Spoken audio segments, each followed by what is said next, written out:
Ce sera toujours avec beaucoup de plaisir qu'on prendra la parole de ce côté et qu'on aura la ferme conviction que vous nous écoutez 5 sur 5. Vous êtes en direct sur Info TV dans le cadre de votre programme Espace Mini. Espace Mini, c'est tous les jours de lundi à vendredi, 10h, 11h52. Nous balayons ce couloir en télévision. Nous vous donnons l'information, rien que l'information et toute l'information. C'est d'ailleurs ce pourquoi nous sommes payés. Et concernant justement cette information majeure en ce moment au Cameroun, en Afrique et pourquoi pas au niveau du monde entier, c'est l'arrivée du pape au Cameroun dans quelques heures. Ce sera demain aux encablures de 15h du côté de l'aéroport international Yaoundé-Nsimalen. Ce matin, on posera la question de savoir quelles sont les attentes des Camerounais face à l'arrivée du pape. Quelles sont les attentes des Camerounais du nord au sud et de l'est à l'ouest face donc à cette arrivée. Le pape apportera-t-il un certain nombre de choses au peuple camerounais, notamment la paix, l'espérance et que sais-je encore. De toutes les façons, l'arrivée du pape nous intéresse dans le cadre de cette production en télévision.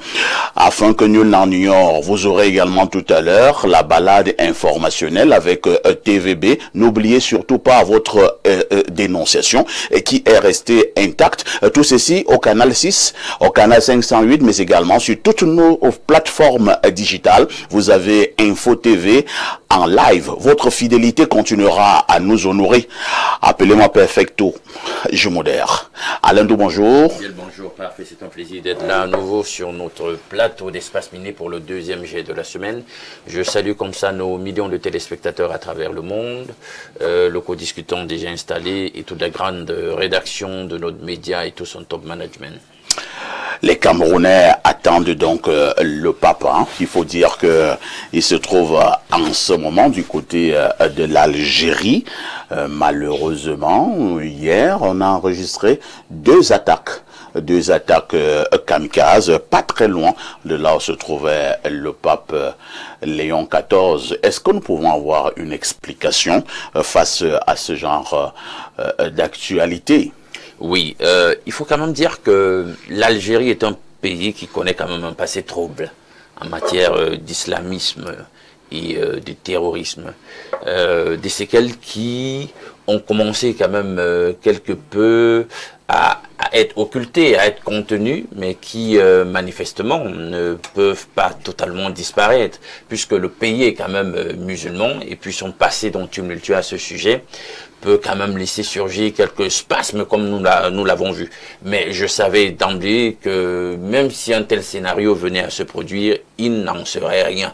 Comme on connaît un tout petit peu ce qu'incarne la papauté, et qu'elle a effectivement un réseau d'information, un réseau d'informateurs, un réseau d'espionnage et de sécurité très puissant. Donc, ajouter à cela donc les mesures prises par l'hôte, c'est-à-dire l'État algérien, je pense qu'il n'y avait pas grand-chose à craindre quand même. Il n'y avait pas grand-chose à craindre. On dira donc plus de peur que de mal. En face de Alain Dou, on va accueillir un autre invité. Lui, il nous vient du MP3. C'est un parti politique au Cameroun, Kotem Prisiwil Sambit. C'est votre nom? Tout à fait. Un nom compliqué. Comme vous avez dit, Kotem Prisiwil Sambit. Bonjour, monsieur Aïssi. Bonjour à mon copanéliste et bonjour à tous vos millions de spectateurs et téléspectateurs. Je suis vraiment ravi d'être là. Je pense que c'est mon première fois d'être dans votre plateau, mais pas la première fois d'être dans ces chaînes, parce que je me rappelle, depuis 2019 et 2020, avec Mine Louga et les autres, nous avons fait beaucoup de programmes ici. Merci pour l'invitation. Vous êtes le secrétaire général de cette formation politique, le MP3. Tout à fait. Et je peux vous rappeler encore que je suis un cofondateur de ce parti depuis 2019, après les élections de 2018, où j'étais sur le même rang avec Hiram Youdi sur la plateforme de Akeremouna Mouvement Now. Et après, vous savez, le bâtonnier Akeremouna, c'est il est plus la société civile que des politiciennes.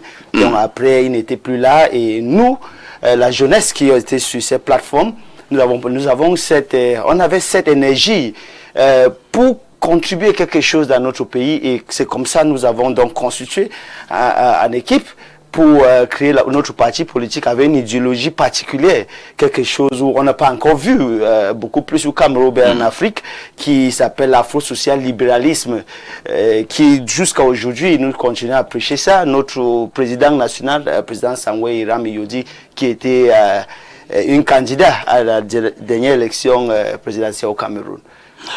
Merci. De toutes les façons, nous vous souhaitons bon vent. Est encore attendu sur cette plateforme d'échange Roger Kiek de Kiki, journaliste d'investigation, journaliste politique, 10h, 11h52. À tout de suite pour la suite.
Vianney Bia, bonjour. El Perfecto, bien le bonjour. Bonjour à nos fidèles téléspectateurs. Bonjour également à ce riche panel qui est là ce matin pour cette émission. Vous nous donnez la quintessence de l'information parue en kiosque au Cameroun. Oui, nous ouvrons cette revue de presse avec le journal Info Matin de Dieudonné Vanquier disponible en kiosque et qui s'intéresse au secteur de l'éducation, sciences et culture. Cameroun et UNESCO satisfaits de l'évolution de leurs relations. C'est à la faveur de l'audience que le directeur général de l'institution onusienne, Khaled El Enami, a ce 10 avril à son siège dans le 15e arrondissement de Paris, accordé au professeur Laurent Serge Etunzingwa, ministre de l'Éducation de base et représentant de l'Afrique centrale au Conseil exécutif de l'UNESCO en marge de sa 224e session. Cette information est à lire en page 3 du journal Info Matin. Cameroun Tribune parle de la visite du pape Léon XIV. Ultime réglage. Le ministre directeur du cabinet civil de la présidence de la République, Samuel Vandoyolo, a présidé hier la répétition générale à l'aéroport international de Yaoundé-Simalène. Ce sont des pages spéciales qui sont à retrouver ce matin de la page 6 à la page 11 du quotidien à capitaux publics Cameroun Tribune. Le jour reste également dans cette visite du pape Léon XIV au Cameroun. Bamenda, l'étape cruciale. Ce journal s'interroge ce matin. Le souverain pontife se rend dans le chef-lieu de la région du Nord-Ouest dans un contexte marqué par une crise qui ne finit pas. Retour sur l'histoire de l'église catholique au Cameroun. C'est de la page 2 à la page 8 du journal d'Aman Mana. Le messager de Feu Pius Ndiawe parle également de la visite du pape à Bamenda, l'espérance pour la paix au Nozo. En se rendant le 16 avril dans ce foyer de la crise sécessionniste, le souverain pontife vient répandre les sémences de cette paix qui a quitté la partie anglophone depuis 2016. On en parle ce matin avec le Messager. Léon XIV, pas de paix sans justice.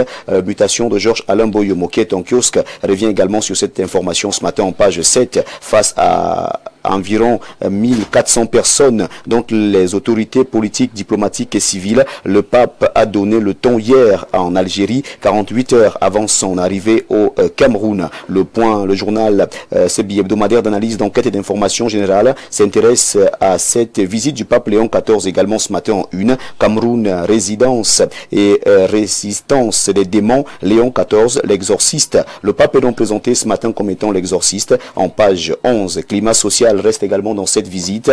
Prêtres tués, vérité enterrée, ces religieux morts que personne n'a vengé. On parle de la visite du pape Léon XIV et le journal d'Emmanuel Mombok-Matip, Climat social, revient donc dans cette édition spéciale ce matin avec ces prêtres tués et ces vérités enterrées. Primeur Hebdo reste également dans cette visite. Cameroun, Vatican, les coulisses financières et politiques d'un voyage historique. Ces coulisses sont à retrouver de la page 13 à la page 15. La riposte part de la visite pontificale au Cameroun.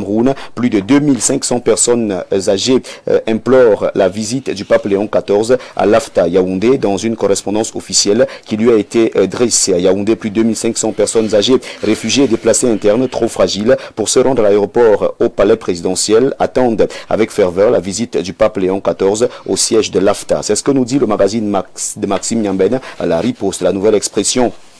Parle ce matin des obsèques d'Anissé et Kane, la veuve et le parti écarté. C'est ce que nous dit ce journal qui précise en page 2 que le tribunal de première instance de Douala Bonanjo a interdit la remise du corps du défunt président du Manidem à sa veuve et à sa formation politique et a expressément confié l'organisation des obsèques aux 3 enfants de l'homme politique. Cette information par la une du journal La Nouvelle Expression qui en parle ce matin en page 2. Nous quittons ce journal pour retrouver également en kiosque ce jour la l'œil du Sahel de Guibaï Gatama, route Marois, Moutouroi. Pourquoi les travaux avancent au ralenti? Le journal de Guibaï Gatama nous le dit ce matin en page 6. Le grand titre parle de cette affaire Galax et Toga. Et si vous arrêtiez Manfo David? On revient donc sur cette affaire ce matin de la page 3 à la page 4. L'avocat parle de trafic d'influence. Manfo David est-il le patron de la gendarmerie ou un simple bourreau? Ce journal s'interroge. Le Parlement s'intéresse à la succession Terram. Manfo nargue les autorités de Dibombari, c'est ce que nous dit ce journal en page 5. Sans détour nous permet de mettre un terme à cette revue de presse ce matin. Et le journal Sans détour parle d'Mbarga à Tangana, l'orfèvre d'une diplomatie commerciale fructueuse. Plus d'une semaine après la clôture de la 14e conférence ministérielle de l'Organisation mondiale du commerce à Yaoundé, les éloges ne désemplissent pas à l'adresse du Cameroun et de son ministre du commerce à la faveur d'une organisation maîtrisée de la rencontre internationale qui s'est donc tenue ici même à Yaoundé. C'est bien sûr Sans détour de Nestor Diatou qui nous permet de refermer cette revue de presse acte 1 sur Info TV ce jour. Mesdames, messieurs, de votre aimable attention, infiniment merci et nous vous invitons à vous rendre massivement dans les kiosques pour vous procurer un journal au prix de 400 francs CFA pour que vive la presse camerounaise. Merci El Perfecto pour cette magnifique tribune. Merci pour cette revue de la presse. Nous nous disons à demain 10h. Avec le même plaisir. Bonne suite d'émission à vous. Roger Kek de Kiki, bonjour. Bonjour, parfait. Merci pour l'invitation. Comment vous allez? Plaisir pour moi d'être là. Je crois que je vais bien. Nous allons passer d'agréables moments de télévision. Je vous accueille avec ce sujet portant sur l'homme politique de regretter mémoire Anissé et Kane. Oui. On est au courant depuis hier que le tribunal de grande instance de Douala a donc donné raison à ses fils, à ses enfants nucléaires pour l'organisation des obsèques. Ce corps a été refusé à son parti politique, mais également à sa veuve. C'est dire que jusqu'à la tombe, la vie d'Anissé Kane n'a pas été un long fleuve tranquille. Hein? Oui, elle n'est pas de tout repos. C'est vraiment très déplorable. Anissé Kane était pour nous autres un grand frère. Je vous assure que il y a 15 ans, quand j'arrivais à Douala, une fois je suis parti avec mon petit frère Polycarpe et Somba. Il nous a reçus au siège du parti, parce que le siège du parti, c'est leur maison, fait partie de leur bien, de leur propriété. Et à cette époque-là, mon frère Bandakani, qui était le lieutenant d'Anissé Kane, résidait là, dans ce siège-là. Il m'a dit d'arriver là. Il n'avait pas où rester? Non, c'était Banda était c'est-à-dire que la cheville ouvrière du parti, hein, et il gérait les affaires du parti et il était là, tout simplement. Prenez ça comme cela. D'accord. Et Anissé m'a dit, Banda est là, qu'il te reçoive d'abord. Banda est allé chercher de la bière, nous avons consommé ensemble, on a discuté. Anissé s'est apprêté à la maison, il m'a trouvé, on a discuté au siège et puis il m'a dit, allons, je vais te faire découvrir le Bekwan à Bonakwama. On est parti dans un endroit où on mange le Bekwan, le macabo râpé avec la viande boucanée à la pulpe de noix. On a mangé. Le frère Emmanuel Atangana, qui était à la FM 105 à l'époque, nous a retrouvés là. Et puis on est parti à Bonadi, dans un grand bar qu'on appelle l'équipe du dimanche. On est resté là-bas. D'autres amis de Douala nous ont retrouvés. C'était quelqu'un de bien. Anissé, à un moment donné également, ne venait pas à Yaoundé sans m'appeler. Et chaque fois, je lui aménageais un espace. C'est triste. Parce qu'on aurait pu se passer d'un tel arbitrage par la justice. Parce que la famille aurait pu s'accorder. Il y a une guéguerre, alors je regrette de le déplorer, entre Marianne, la sœur bien-aimée de Anissé, parce que les deux étaient toujours ensemble, entre Marianne, ses neveux et la veuve. Ils ont fini par se retrouver au tribunal. Vous savez que selon le droit positif camerounais, les premiers usufruitiers sont les fils. C'est-à-dire que quand mon père a quitté ce monde, j'étais au devant de la scène, j'étais l'interlocuteur. C'est vrai que ma mère est là, mais c'était d'abord moi et mes frères et sœurs. C'est la loi qui est comme ça. Pourquoi il devait revendiquer le corps d'Anissé Kane? Parce que y avait-il un enjeu caché derrière? Malheureusement, on a politisé les obsèques. Parce que vous avez vu le parti politique prendre une position tranchée, en disant nous ne voulons pas de l'argent de l'État, nous ne voulons pas de ci, nous ne voulons pas de ça. Ça pouvait laisser croire qu'on est en train de politiser les obsèques de l'homme politique. Vous savez, Anissé était aussi mon frère. Anissé a été une très grande figure politique. Il a mené un combat de libération depuis la France, dans le cadre de l'UPC clandestine, comme il disait, depuis la France, il a mené ce combat, il est entré au Cameroun, il a continué. Il était donc devenu un grand acteur, une grande figure politique. Et c'est normal que, à des moments précis, les pouvoirs publics reconnaissent la qualité. Le grand frère Bernard Mouna, quand il était très malade, avait été évacué à l'hôpital américain de Neuilly aux frais de l'État. On a même vu le grand leader, le chairman du fonds, qui régulièrement a bénéficié de cette assistance de l'État. C'est l'argent. Est-ce que la politique, c'est la guerre? Anissé me disait à répétition, Roger, nous sommes dans une dictature conviviale. La politique, c'est aussi, ça c'est son expression. La politique, c'est aussi la convivialité. La convivialité. On peut se battre politiquement, mais on reste des citoyens camerounais. Anissé se battait pour le Cameroun. Son combat, c'était pour la transformation du Cameroun, l'amélioration du Cameroun. Et donc, il est de bon ton que l'État, à un moment donné, estime nécessaire de s'impliquer tout au moins dans l'organisation des obsèques. Vous savez, même quand vous avez un ennemi, après la mort, on baisse les armes. Tout à fait. On baisse les armes, on revient à une attitude humaine. On s'incline devant l'image et la figure de celui qui s'en va. Ils sont passés par le tribunal, malheureusement, le tribunal a arbitré. Oui. Parce que le tribunal ne peut pas oblitérer le fait que ces enfants-là, qui sont des grands garçons aujourd'hui, l'un d'entre eux est médecin en France, le tribunal ne peut pas oblitérer le fait que ce soit ses enfants. Tout à fait. C'est-à-dire que tes enfants passent d'abord avant tes frères et sœurs. Et tes enfants sont bien placés pour s'occuper de leur maman ou de la veuve que tu laisses. Je crois que sans vouloir politiser davantage, même si on a remis le corps au fils, que la famille fasse corps derrière ces enfants-là pour organiser des obsèques. Merci.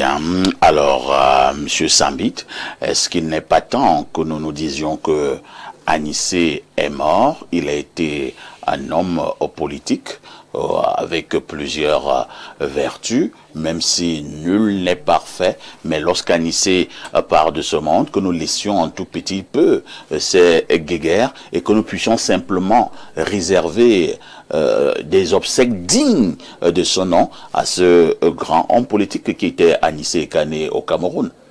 Merci, Parfaitou. Vous savez, moi j'ai quelques mémoires de M. Anissé Kani, le président Anissé Kani.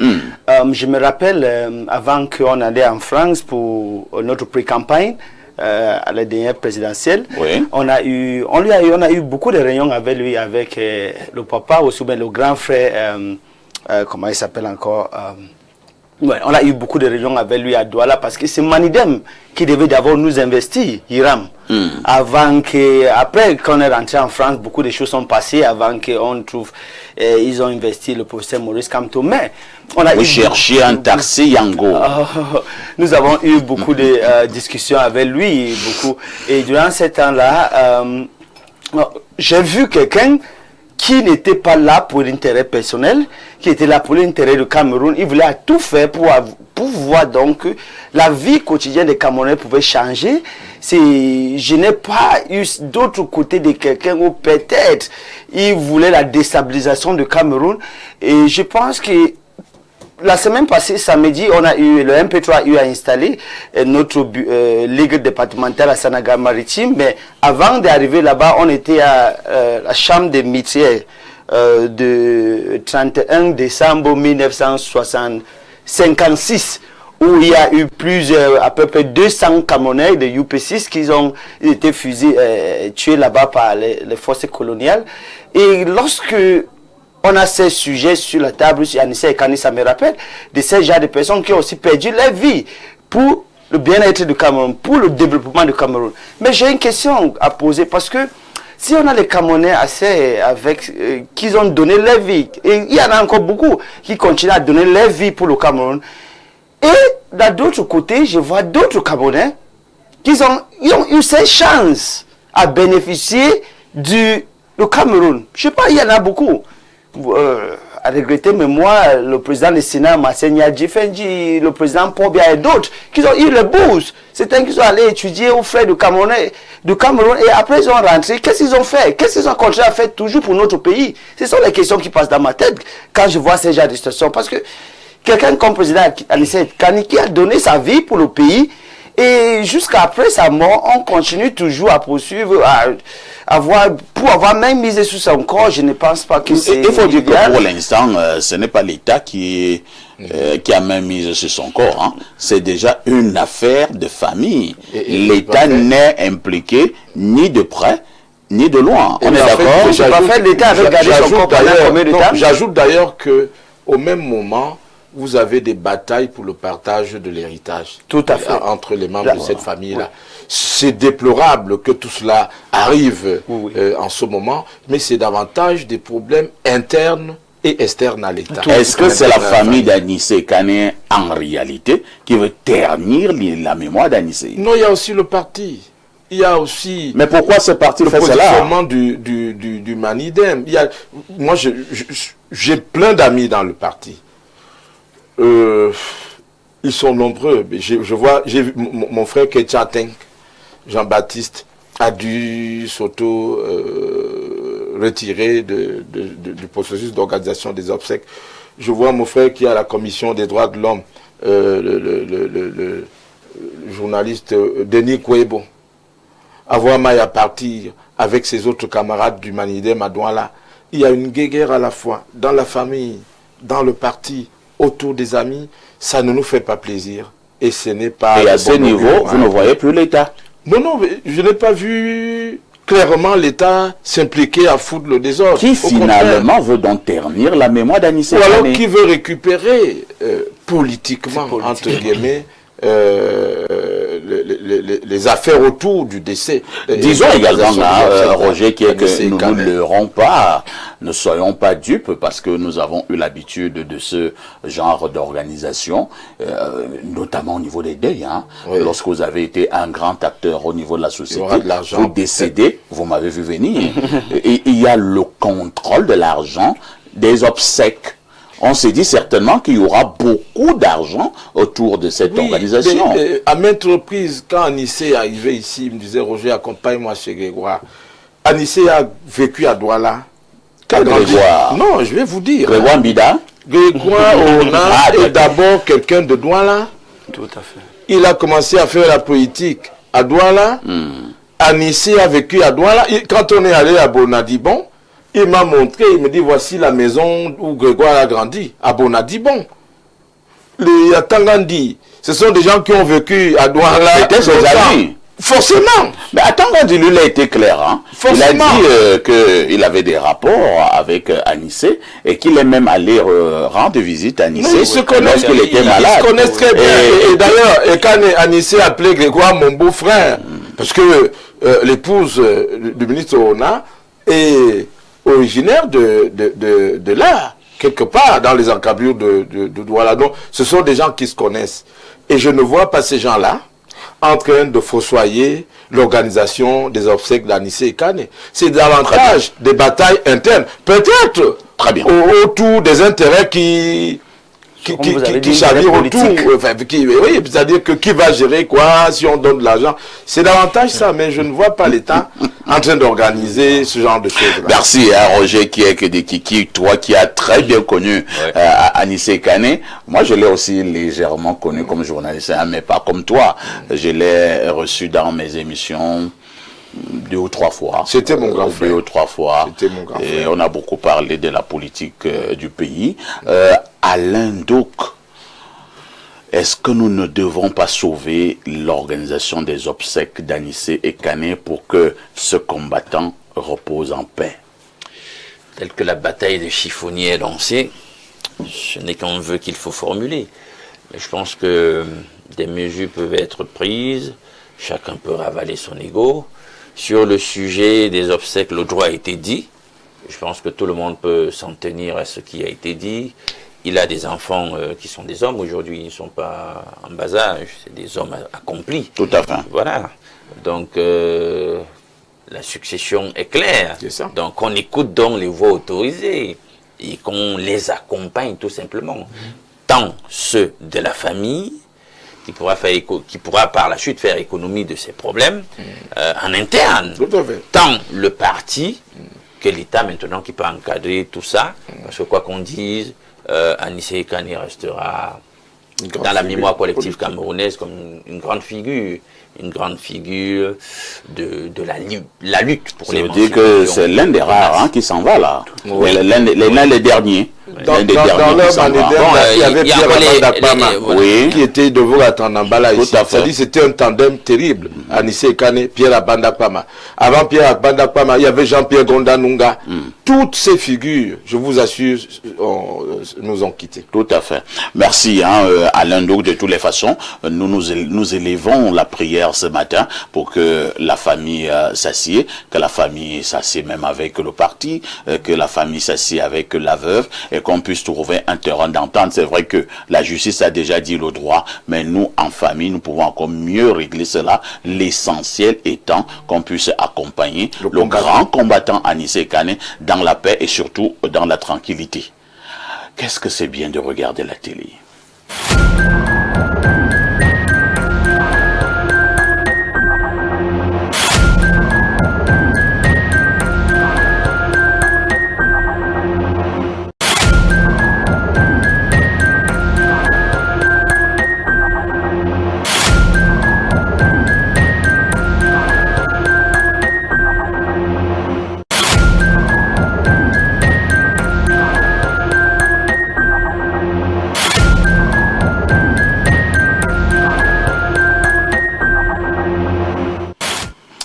Si vous nous retrouvez à l'instant, vous avez fait un bon geste, c'est celui de regarder justement Info TV. Et nous repassons la parole à Alain Douk, cette fois-ci, pour la dénonciation de ce jour.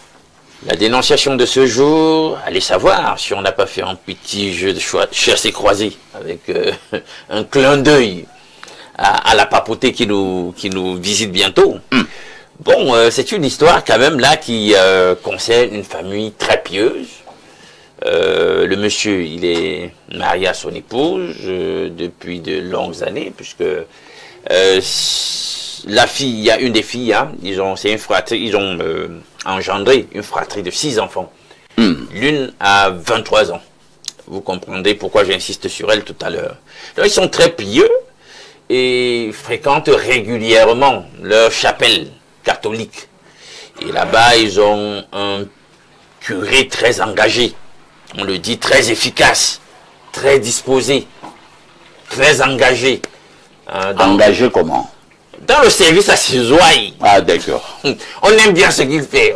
Il est, donc on pourrait même dire qu'il est puissant, quand il fait ses prières, etc., quand il fait ses offices-là, le sacrement, comme ils appellent les sacrements. Bon, le truc c'est que, il va se passer un truc.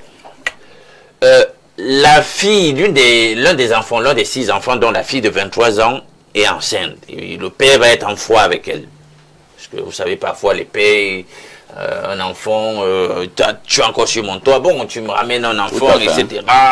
Mais t'es pas marié et tout ça. Bon, il est en foi avec elle, mais vous savez, dans ces moments-là, c'est la mère parfois qui est proche de la fille et tout, et c'est là où elle se confie. Donc, de fil à aiguille, la mère va quand même essayer de recouper l'information, faire le point sur la grossesse, qui est même le père de... Qui est derrière cette affaire? Qui est le père de cet enfant. Je te vois venir. Et la mère va dire que c'est notre curé. Oh c'est le curé. La fille va dire que c'est le curé. C'est le curé. Le curé très engagé. Puissant dans le prière. Oui, que toute la communauté la aime fort. La mère n'en revient pas. Allez savoir maintenant pourquoi. Elle va prendre son téléphone, elle va... Et là, je te vois encore venir.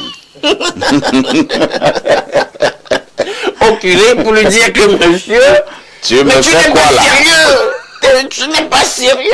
Dans la grossesse qu'on a même ici comme ça, avec ma fille, c'est toi. Oh, tu es déjà avec moi, tu pars encore avec ma fille, comment? Et tout ça. Incroyable. Il se trouve donc comme ça, par un hasard de circonstances, elle a un peu oublié dans un coin de la maison le téléphone en question. Et le père... Oh là là, oh là là. On a lancé un appel là, elle était loin et tout, lui il va décrocher et tout, et quand il va finir l'appel, il va un peu entrer dans le téléphone, et il y a un message au curé, le gars ouvre la messagerie et tout, et il lit le contenu du message adressé Incroyable. par son épouse au curé. Et où elle lui dit, c'est pas normal. Tu es avec moi, comment tu as engrossé ma fille? Il est choqué. Et c'est lui qui nous porte la dénonciation de ce matin. Parce que vraiment, le capital confiance, estime, respect qu'il avait dans le curé, il ne comprend pas ça. Comment il a pu se permettre ça? Un type carrément vénéré. C'est lui qui, non seulement prend la fille jusqu'à l'a engrossée, et maintenant, lui, il a aussi pris la mère. C'est très grave. Il ne sait pas. Qu'est-ce qu'il fait? Il doit congédier sa femme. Qu'est-ce qu'il fait? Bref, il est un peu perdu, quoi. C'est lui qui nous apporte la dénonciation, de ce moment. Alain Douk, étant donné que le pape vient demain, tu pourrais d'abord garder cette dénonciation pour la semaine prochaine. Ce n'est pas bien. On n'accueille pas les invités avec ce Bon, Roger Keck, puisque la dénonciation est posée sur la table, nous allons seulement commenter et analyser. Oui. C'est une histoire avec beaucoup de facettes. Hein. Oui. C'est-à-dire on ne comprend même plus rien. Le fameux curé, vénéré, presque très puissant au niveau des prières, a d'abord pris soit je ne sais même pas qui l'a d'abord pris. Bon, je suppose qu'il a d'abord pris la mère. Il ne s'est plus contenté seulement de la maman. Il a aussi pris la fille, jusqu'à enceinter cette fille. Le papa à la maison, lui, ne comprend rien. La maman elle-même ne comprenait rien, parce que la maman ne savait pas aussi que le fameux curé allait déjà aussi avec sa fille, et qu'il est même l'auteur de la grossesse. Et c'est le papa qui vient donc maintenant se plaindre, parce qu'il est tombé dans la messagerie de sa femme, et il a découvert ce grand scandale. Votre regard? C'est pas facile pour le pauvre papa. Mais ce récit est un récit récurrent. Ah bon? Ah oui. Je vous assure que il y a grande personnalité des affaires et politiques de ce pays, qui s'est déjà éteinte il y a quelque temps, qui a vécu cette affaire-là. Qui avait un jeune prêtre, brillant, intelligent et très élégant. Qu'on adulait bien. Avait une histoire avec l'épouse de cette personnalité. Oh là là. Personne ne savait. Et la personnalité a été mutée, partie de Yaoundé pour la proximité sur la route de Douala. Peut-être que le prêtre allait même soit faire les messes sur la personnalité. Hein. Peut-être. Et là, la fille de la dame, la fille de la personnalité à son tour, elle s'est passée à la trappe. Oui, mais elle ne savait pas qu'il est prêtre. Et le jour où elle entrevoit de venir présenter son fiancé à sa mère, oh là là. La mère lui dit, accompagne-moi d'abord à un culte au monastère de Bénédictins. Et elle trouve que c'est son fiancé qui est en train de faire le culte. Et le fiancé est aussi l'ami de la maman. L'affaire là a failli mal se terminer parce que c'est une très influente personnalité dont je ne peux pas donner le nom. Non, vous allez quand même donner le nom en off. Oui, peut-être. Et l'affaire s'est terminée comme ça. Vous savez, l'Église renferme beaucoup de secrets.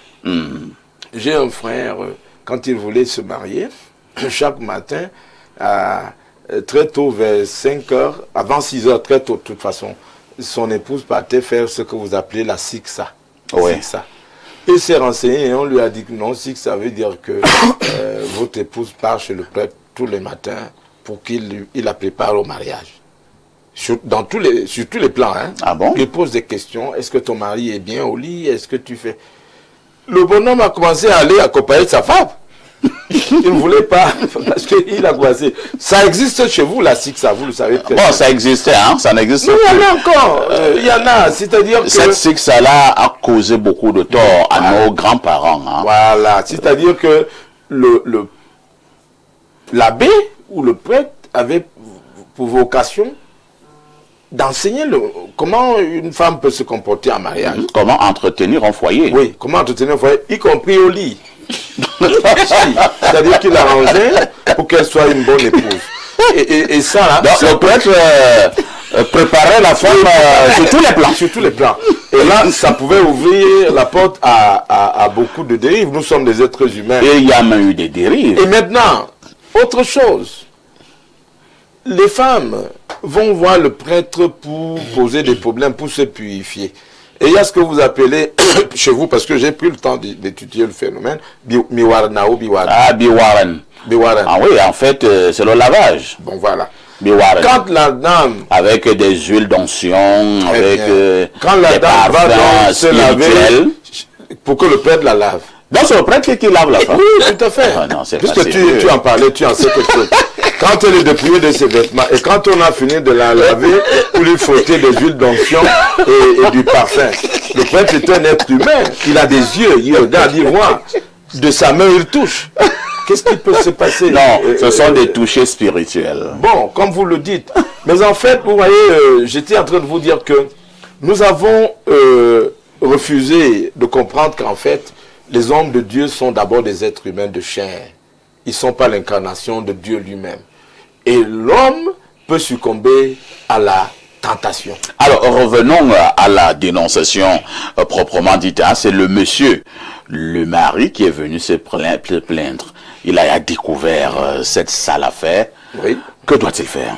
Non, il est perdu. Parce que là, franchement, ça va être un peu difficile pour lui.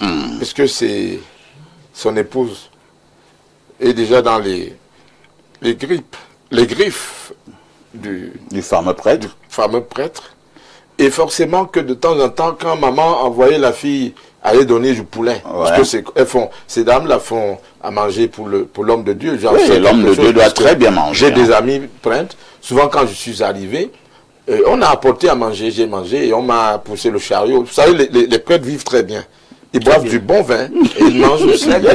C'est normal. Forcément qu'en envoyant la fille apporter à manger tout le temps, et aussi c'est laissé adoucir par le prêtre, que le père reste tranquille et qu'il s'en remette à Dieu. Parce que de toute façon, il s'agit d'un homme de s'en remettre à Dieu. Oui. Et il doit continuer avec la femme là. Qu'est-ce que tu veux? Tu vas la chasser, elle t'a fait des enfants, tu vas détruire. Ils ont 6 ans. Voilà. Tu as 6 enfants, tu vas détruire le foyer rien que pour si peu. Ah, oui, pour si peu. Comme c'est l'homme de Dieu. Laissez ça entre gens de Dieu et remettez-vous à Dieu. Dieu va le visiter et Dieu a toujours la solution à tout. Merci Roger. Merci. D'ajouter notre scandale sur le scandale, il faut s'en remettre à Dieu. Sambit, ce sont des histoires qui arrivent par moment. Hein. Un autre monsieur me racontait ses déboires. Il y a des gens qui ont des histoires. Hein. Il me racontait ça autour d'un verre. J'avoue que j'avais quand même perdu l'appétit, entre guillemets. Le prêtre qui avait célébré leur messe de mariage et le prêtre qui avait eu à leur faire la doctrine. Parce que chez nous, les catholiques pratiquants, lorsque vous devez vous marier à l'église, il y a une petite période où le prêtre vous fait la doctrine. La Sixa. Non, pas comme la Sixa. Il fait la doctrine à votre épouse et à vous-même. Mais habituellement, hein, vous allez ensemble. Donc, il vous fait cette doctrine-là. Et c'est le prêtre qui a célébré le mariage. Et c'était vraiment bien. Mais par la suite, le même prêtre a commencé à aller avec son épouse. Voilà. Il était dépassé, hein. Il n'en revenait pas. Et j'ai dû aller chercher les mots très loin pour lui redonner le moral. Votre commentaire? Monsieur Parfait, vous savez, moi-même, je suis catholique. C'est le sacrement qui me reste, le mariage. Donc, j'espère qu'à mon tour, je ne vais pas passer. Je ne vous le souhaite pas. J'espère que je ne vais pas passer. Il faut chercher le bon prêtre. Vous savez, vous avez beaucoup parlé de dénoncier, beaucoup de choses. Vous voyez, les prêtres qui mangent et après, ils veulent encore manger et autres. Nous sommes dans l'espace de dénonciation, mais je voulais un peu sortir de ces cadres parce qu'il y a une autre dénonciation, mais toujours les prêtres, parce que depuis, je pense, depuis 2 jours, il y a cette information qui tourne sous les toiles où il y a aussi une padre, comme souvent on les appelle, qui, pour lui, ce n'est pas le côté vous voyez, des mamans ou bien les filles, c'est le côté de la politique, le champ politique. Avec l'arrivée du pape, il y a certains qui sont déjà entrés dans le comité central de RDPC qui passent le temps déjà à faire la mobilisation dans le groupe de protocole et d'accueil de pape. Donc, je ne sais pas à quel point. Peut-être il pouvait être dans le côté de maman et la fille parce que la politique, c'est un autre champ qui est très dangereux. Et lorsqu'il entre là-bas, je pense, même Dieu a dit qu'une main qui te fait du mal, il faut le couper. Donc, je voulais faire cette dénonciation-là en sortant un peu dans le cadre de votre cas.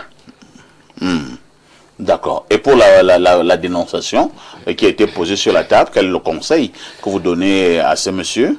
Non, je pense que j'ai donné mon conseil. Oui, je n'ai pas bien compris. Le conseil, c'est quoi? Je dis, une main qui vous fait mal, il faut le couper. On doit en couper quoi? On coupe la femme là? Non, ce qu'il a dit, pour moi, il faut divorcer. Hein? Il faut divorcer. Moi, je suis clair avec ça. Non, chacun a son opinion, vous voyez. Pour moi, je pense pas que... Parce que souvent, il y a les gens vous attendent aujourd'hui que non. Après, il y a eu une petite discussion à la maison. Après la nuit, ils ont dormi et le lendemain, ils ne sont pas tous réveillés. Et tout, parfois, c'est parce que quelqu'un a trop gardé quelque chose dans le cœur. Et en disant, vous savez, les prêtres là, on appelle les man of God, les hommes de Dieu là, parfois, ils passent le temps à vous convaincre. Alors où ce sont de vrais problèmes, pour moi, il faut couper cette main-là. Merci. Hein. Alain, donc, que faisons-nous en pareille circonstance? Le monsieur ne sait plus à quel sens se vouer. Je dois dire qu'il a mal. Je pense que dans les homélies, certainement, délivrées par le curé, il a dû lui dire quelque part, j'imagine bien, hein, faisons jouer notre imaginaire, que bon, le seul motif pour lequel même le Seigneur autorise de répudier sa femme, ben, c'est bien ça. Donc, il a le choix, il peut la congédier. Pour qu'elle aille s'installer chez qu'elle s'installe chez le prêtre, carrément. Bon, ou comme disait l'aîné, bon, il avale. la couleuvre. Il remet tout à Dieu. Quel Dieu? Réponds à la dénonciation. J'ai dit que si je commence à parler de l'institution catholique, je vais choquer les gens. Donc, on se doit au minimum de diplomatie. Donc, je reste moi dans ma dénonciation. Mais je dis à te dire, toi du MP3, que écoute, les gens se mettent des œillères, ils ne veulent pas comprendre en dépit de tout ce qu'on leur dit. C'est d'abord une institution avec une forte prétention assumée de sécularité. Hein? Quand tu vas aller lire sur l'histoire de l'Église catholique, tu vas te rendre compte que non, la papauté a toujours affirmé sa prétention à gouverner séculièrement le monde. Tu sais bien ce que je te dis? Le monde. Alors, tu vas lire dans l'histoire et dans leur disposition qu'il est dit que le pape, à la dimension religieuse, c'est le vicaire du Christ. Bon, allez savoir quel Christ. Et maintenant qu'il est le père des princes de la terre. Tu comprends ce que ça veut dire?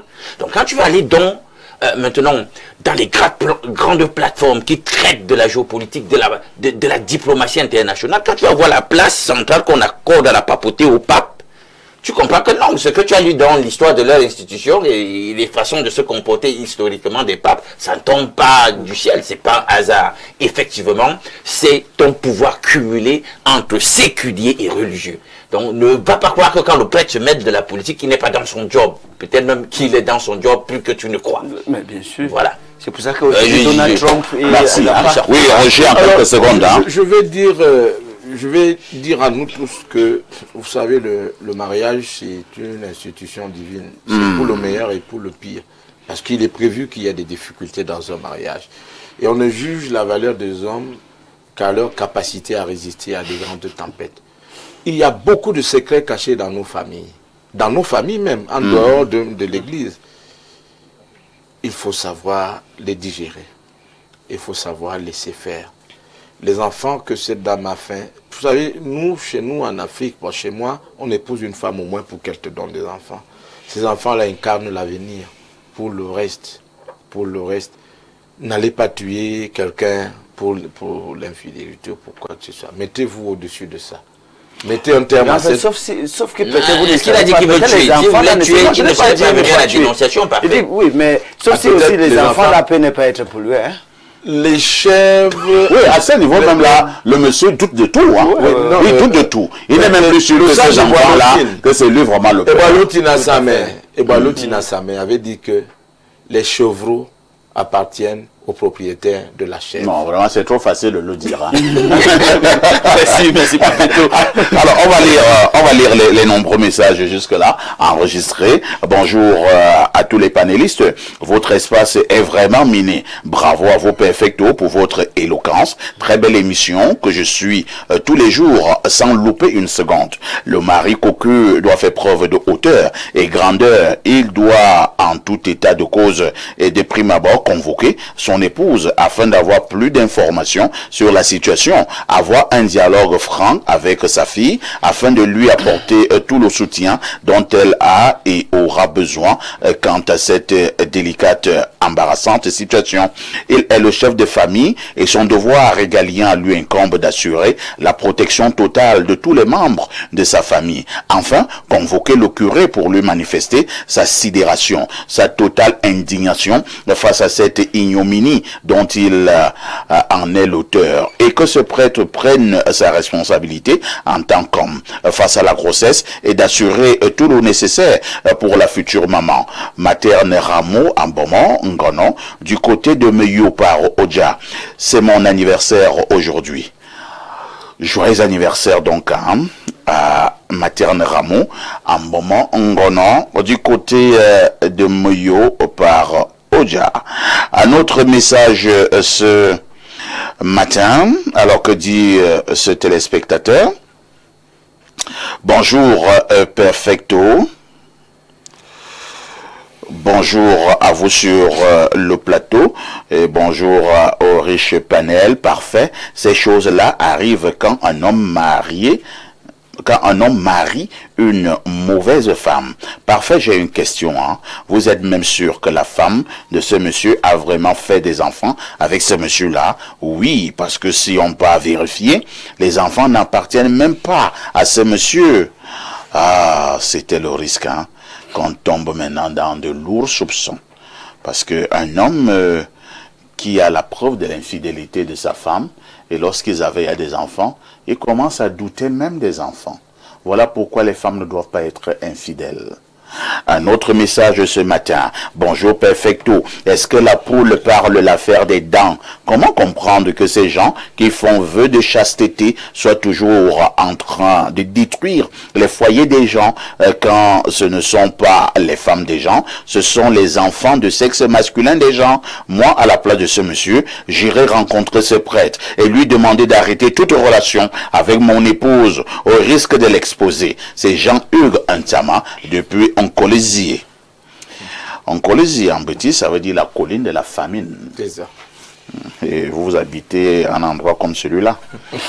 Alors, un autre message ce matin. Bonjour parfait. Le problème des femmes infidèles est très souvent dû au fait qu'elles ont eu des expériences avant le mariage. C'est pour cela que moi, ces femmes vierges ou pas de mariage, je n'ai pas la force pour venir faire la course avec les coureurs de fond qui ont gagné les Jeux Olympiques. Moi, je suis un sprinter dans l'affaire. Le premier à arriver à gagner. Voilà pourquoi il faut épouser une fille vierge et l'entraîner au sprint et non à la course de fond.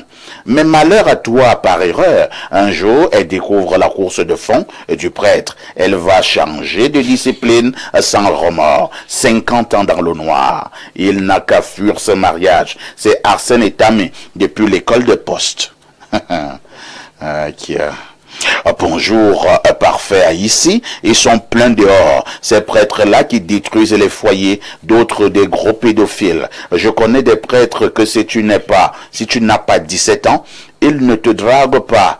Un m'a fait cela, je l'ai bien tapé. Depuis ce jour, il ne fait que me toiser à l'église. C'est Emma depuis Douala. Attends, Emma, vous êtes une fille ou bien un garçon? C'est une fille. Elle a dit bien tapé. C'est une fille, non? Non, s'il a tapé bien, elle a tapé, je suppose, c'est un garçon. Il y a des filles qui tapent. Alors, un autre message ce jour, hein, que dit ce téléspectateur, c'est une kyrielle de messages. Hein. Je tombe sur celui-ci. C'est Blaise de Douala. Il dit bonjour parfait et à votre panel concernant la dénonciation que le monsieur pose le problème à l'évêque de ce prêtre. Ah ben, parfois même il y a certains évêques qui sont des complices. Hein. Système, hein.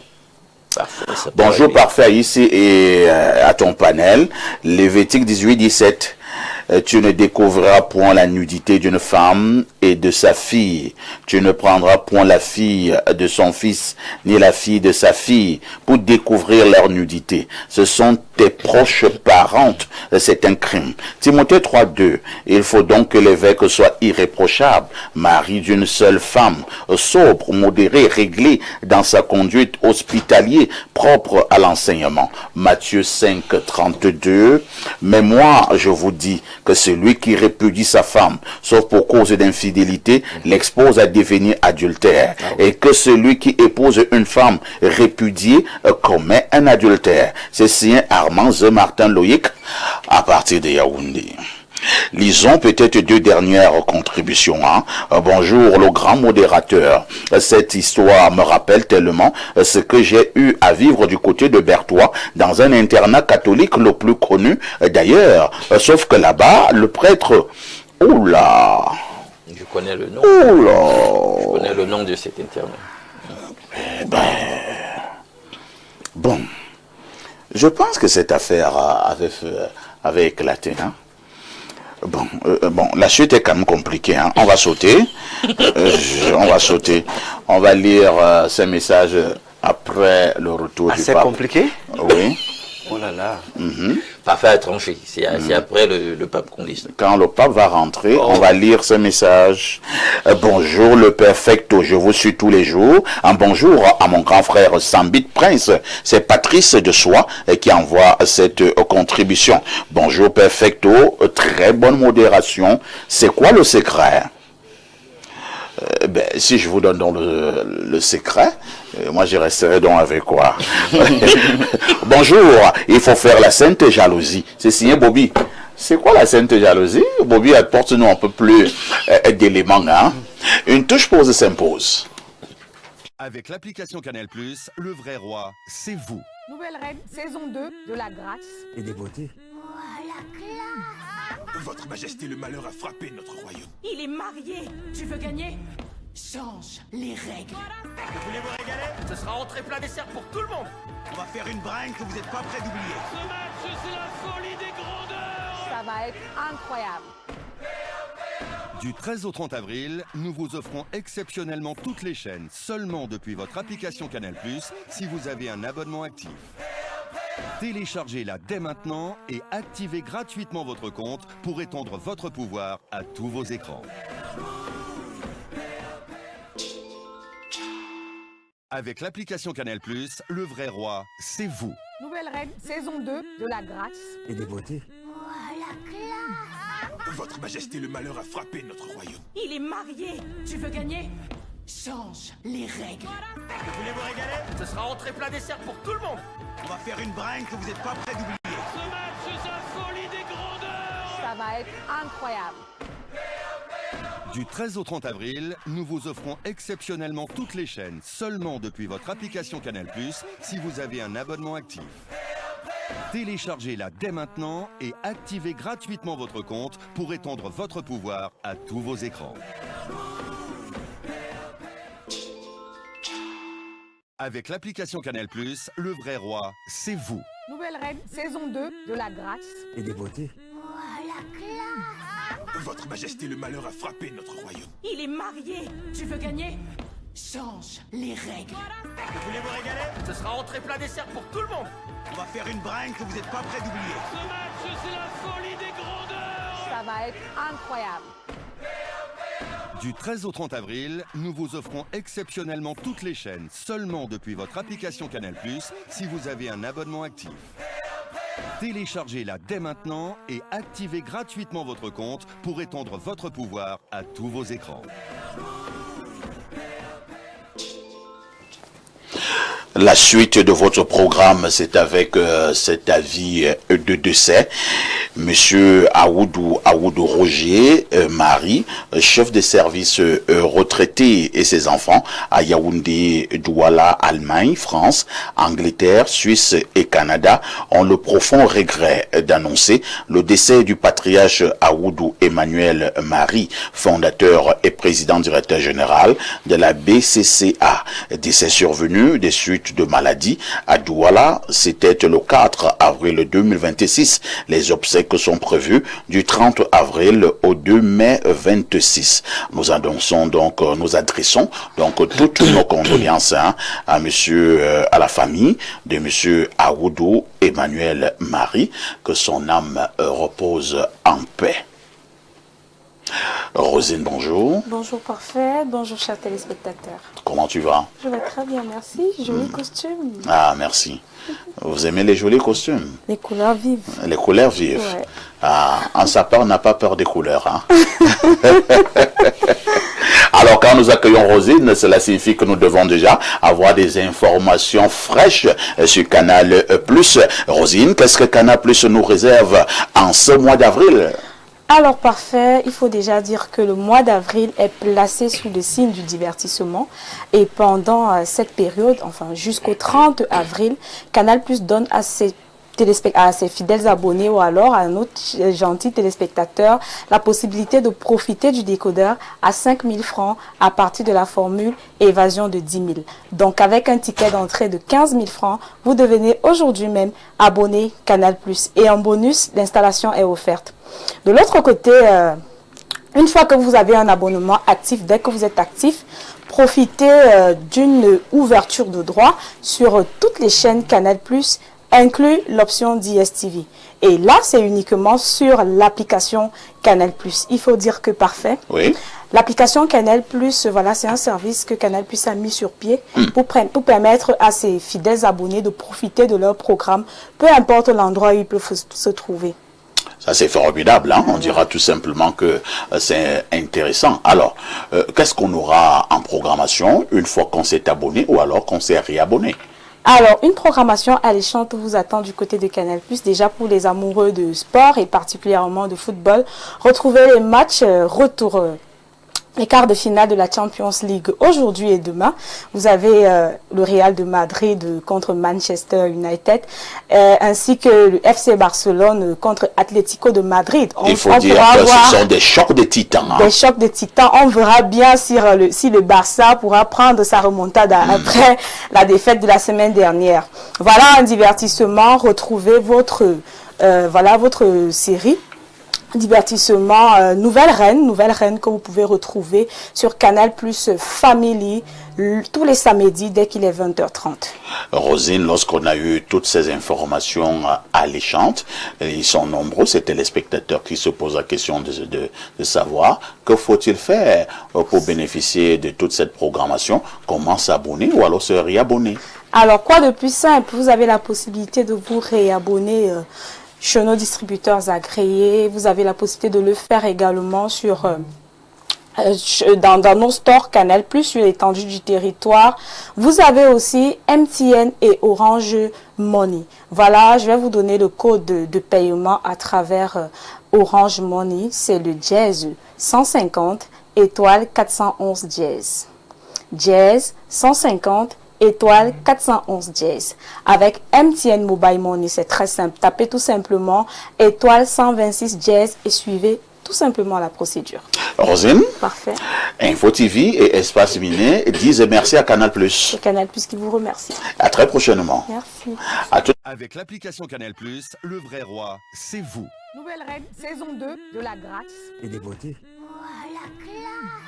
Votre Majesté, le malheur a frappé notre royaume. Il est marié. Tu veux gagner? Change les règles. Vous voulez vous régaler? Ce sera entrée plat dessert pour tout le monde. On va faire une bringue que vous n'êtes pas prêts d'oublier. Ce match, c'est la folie des grandeurs. Ça va être incroyable.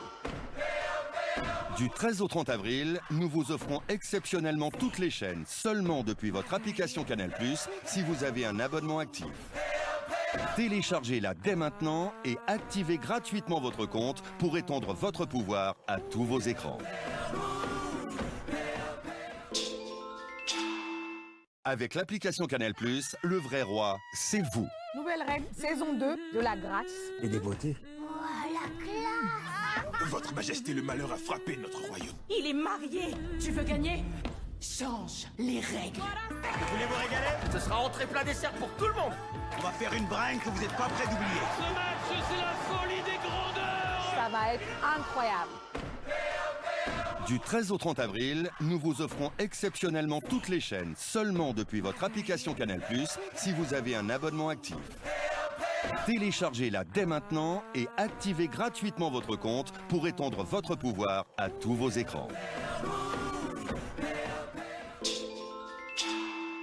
Avec l'application Canal+, le vrai roi, c'est vous. Nouvelle reine, saison 2 de la grâce. Et des beautés.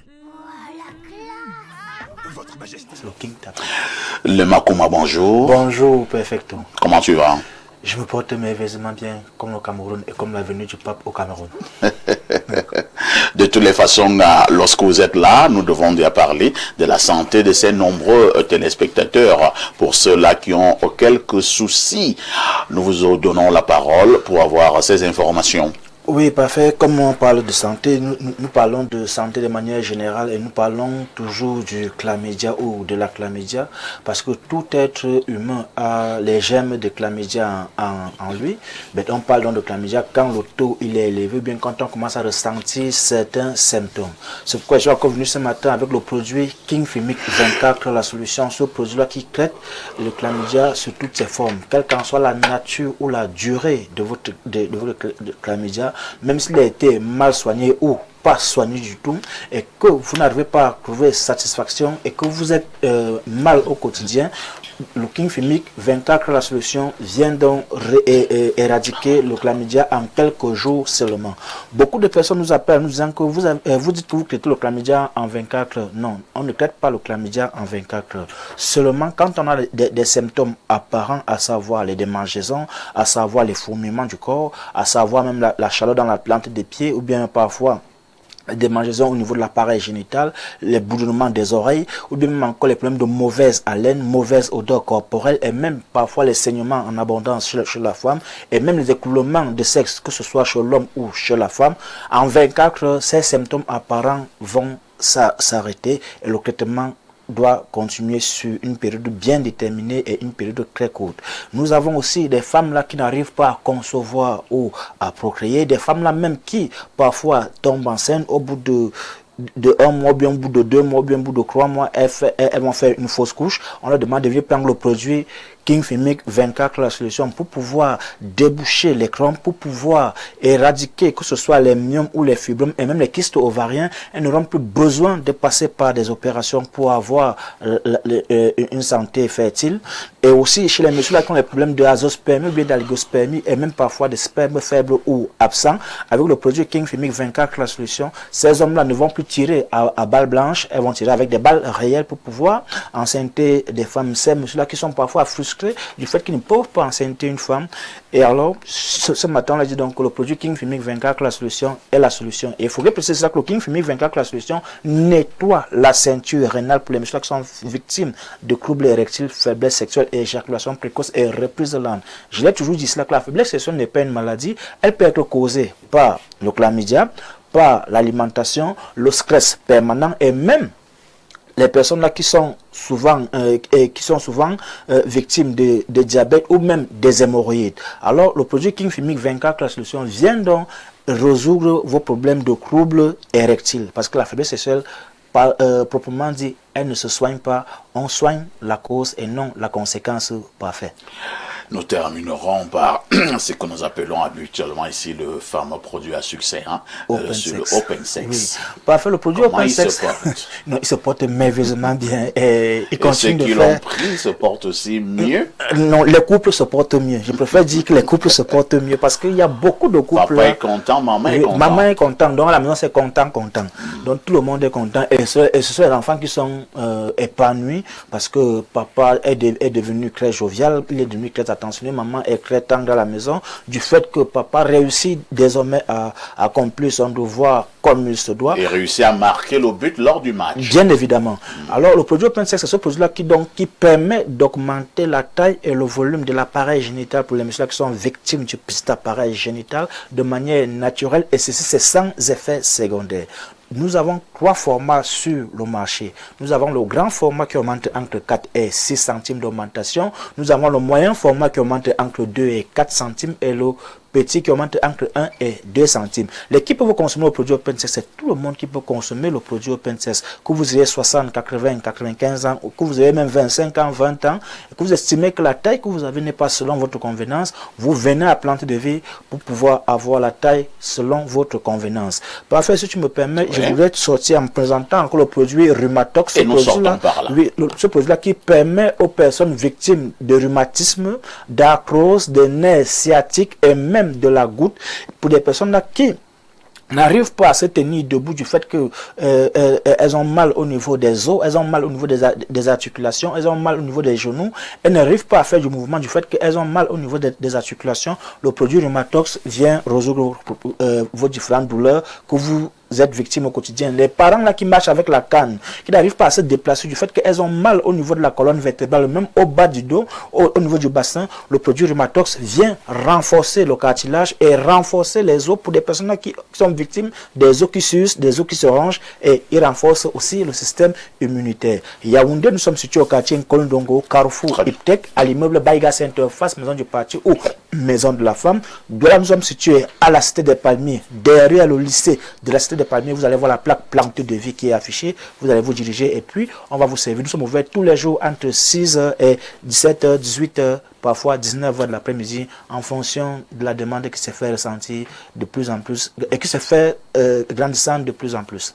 Les Makouma, nous vous disons merci et on se dit également à très prochainement. Dès que tu m'invites, parfait, c'est avec le plus grand plaisir que je me ferai toujours le plaisir de venir encore donner des annonces à tes téléspectateurs qui nous ont fait désormais confiance. 10h, 11h52, espace miné.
Si vous nous rejoignez à l'instant, vous êtes en direct sur Info TV dans le cadre de son émission Espace Miné. Et ce matin, nous parlons justement de la venue du pape au Cameroun. On ne le dira jamais assez. Ce sera une 4e visite des papes en terre camerounaise. Les 2 premières visites, c'était avec le pape Jean-Paul II. Par la suite, on a eu l'arrivée de Benoît XVI. Maintenant, nous aurons l'arrivée de Léon XIV. Ce sera demain 15 avril 2026, l'avion ayant à son bord sa sainteté Léon XIV atterrira à l'aéroport Yaoundé-Simalène aux encablures de 15. Mais avant cela, les attentes des Camerounais nous intéressent dans le cadre de cette production. Les Camerounais s'attendent à quoi avec cette visite de Léon XIV? Je commence par ces croyants. J'espère bien, Roger Kiek de Kiki, pouvons-nous formuler des attentes à l'endroit de Léon XIV, sa sainteté? D'accord. D'abord, je vais, pour effacer un certain nombre d'idées reçues qui circulent autour de cette visite papale ici, il ne s'agit pas d'une tournée touristique ou d'une visite touristique.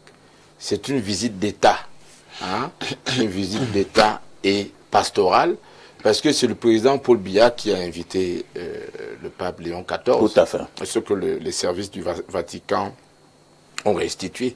Et il en a profité pour inscrire la visite dans le cadre d'une tournée africaine. Vous voyez que là, il vient de l'Algérie. Tout à fait. Un pays essentiellement musulman. Et vous vous demanderez encore qu'est-ce qu'il est allé chercher là-bas. Il y a environ seulement 10 000 chrétiens du côté algérien. Très bien. Et j'ai suivi, moi, le pape en Algérie. Il a dit que lui, il travaille pour le dialogue des religions. Le dialogue des religions, parce que Dieu, nous tous, nous aspirons à Dieu. Même dans nos villages, on l'appelle Zamba. C'est-à-dire que peu importe la religion ou le prisme sur lequel tu veux te placer, Dieu est une quête. Dieu, c'est Dieu. C'est ce qui est bien, le Créateur. Et il a dit que c'est ça la logique quand il vient. Et il a ajouté quelque chose. Ça compte aussi pour nous. Il n'est pas venu en Algérie uniquement pour les catholiques algériens. Il est venu pour le peuple algérien parce qu'il est un chef d'État. Et quand il est invité, en tant que dirigeant, il vient pour le peuple. Il vient donc pour le peuple camerounais. Et j'avais écouté le ministre de la Communication, René Emmanuel Sadi, qui prenait la parole il y a quelques jours, en train de rappeler aux Camerounais que c'est depuis 1966 que l'État du Cameroun a tissé des relations officielles avec l'État du Vatican. 1966. Et il a ajouté que le Vatican fonctionne au Cameroun sur 3 plans. Le plan de l'éducation. L'éducation, ils ont des collèges, des universités, des écoles primaires catholiques depuis l'aube de l'indépendance. Deuxième, le plan de la santé. Ils ont des hôpitaux, même dans les régions anglophones que nord-ouest, sud-ouest, les Baptist Church, etc. On opère là-bas, on soigne des yeux, ils ont des hôpitaux. Et puis ils ont des orphelinats et des crèches. Tout à fait. Ça, c'est sur le plan social. Et donc que tout cela, le fonctionnement de toute cette infrastructure colossale concerne l'Église. Parce que vous savez, quand vous donnez la dîme, 1000 francs, 500, 100 francs, à l'Église chaque dimanche, c'est l'argent de l'Église catholique. Cet argent donc peut être réinvesti dans ces orphelinats, ces hôpitaux, ces écoles. Je vous parlais la dernière fois du collège de la retraite, du collège Vogt, du collège Saint-Benoît, de l'université catholique. Du collège Jean Tabi. Jean Tabi. Tout cela, c'est l'Église. Et ce n'est pas une petite organisation, c'est une implantation qui demande un suivi. Donc, c'est une visite d'État et en même temps une visite pastorale. Parce que le pape est un pasteur, tout à fait. Un berger qui sait qui a ses oies ici. Et quand un pasteur s'adresse à la population, il ne cible pas simplement ceux qui sont accessibles à son discours, il s'adresse aussi pour ceux qui sont fermés, mais qui peuvent être sensibles à ce discours. C'est souvent des discours de paix. Des discours de paix. J'ai vu Donald Trump se fâcher, Parce que il a été interloqué par le pape. Il a tiré violemment sur le pape. Voilà. Le pape qui est américain d'origine a dit à Donald Trump d'arrêter la guerre inutile qui n'a pas. Et qu'est-ce que Donald Trump dit? Il dit mais ce pape, si j'ai l'impression qu'il est iranien, c'est pas un Américain. Il prétend, il ne sait pas que on l'a élu pape. Parce que moi, Donald Trump, j'étais président des États-Unis. C'est moi, Donald Trump, le représentant de Dieu sur terre. Vous voyez que là, il a déblatéré. Et la première ministre d'Italie a dû s'offusquer en disant qu'il y a quand même des limites. Vous voyez que là, des gens qui n'ont rien à voir avec cela ont dû interférer pour dire qu'il y a quand même des limites, il y a des choses qu'on ne fait pas. Le monde aujourd'hui est en proie à beaucoup de violence. Moi, je regardais encore la situation sociale et sécuritaire de notre pays. Il y a des enlèvements. Moi, je n'arrive même plus à envoyer un enfant acheter un bout de pain le soir à partir de... Nous vivons avec la peur au ventre. La peur. On kidnappe des enfants, on viole les enfants, on les assassine. Tue les enfants. Je crois que dans un tel climat social et éthique, moral qui se dégrade, on a toujours besoin des bons objecteurs. Moi, je ne peux pas faire un procès d'intention à quelqu'un qui porte la parole de paix, qui porte la parole d'éthique, qui porte la parole morale. Et puis je vais terminer en vous disant que sur le plan sémiologique, je suis un apprenti sémiologue, je ne suis pas sémioticien. Pour un dirigeant comme le nôtre, Paul Biya, qui a plus de 90 ans et dont la santé est souvent vacillante, pour quelqu'un comme celui-là qui a été au séminaire, notamment le séminaire d'Akonon, pour quelqu'un qui a failli être prêtre, parce que Paul Biya a failli être prêtre, André Marim Bida aussi, même au CNDF, on a fait la plupart des dirigeants. Je crois que quand on a ce bel âge-là, il est toujours bon que l'homme de Dieu arrive, pas pour confesser ses péchés, mais arrive quand même pour qu'on fasse chorus avec lui pendant qu'il est encore temps.